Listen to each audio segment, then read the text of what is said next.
Tapi yang jelas tidak akan terjadi invasi militer ke Greenland karena 70% bahkan Partai Republikan itu nggak setuju, ya.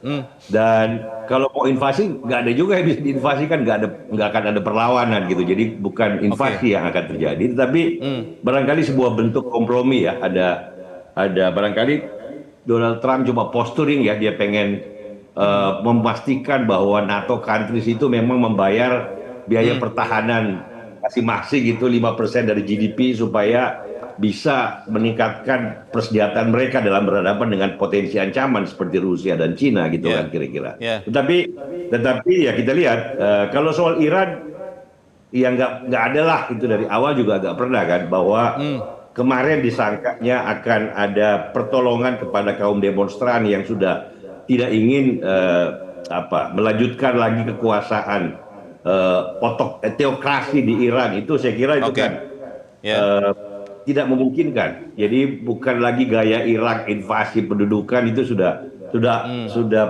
in the past. Ya. Jadi kita lihat yang di Davos ini yang paling penting selain Greenland juga bagaimana inisiatif Trump dalam soal Board of Peace.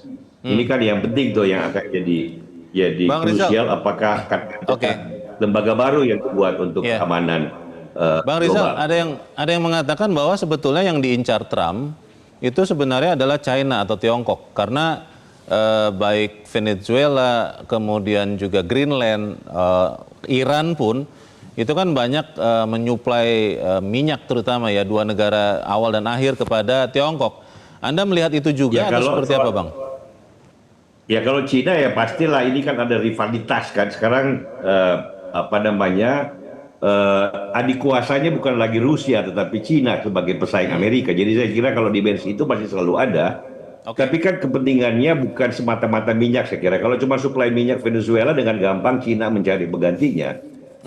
Dan juga Amerika tidak butuh minyak dari Iran. Amerika produksinya 13 juta barrel per day. Jadi Ya.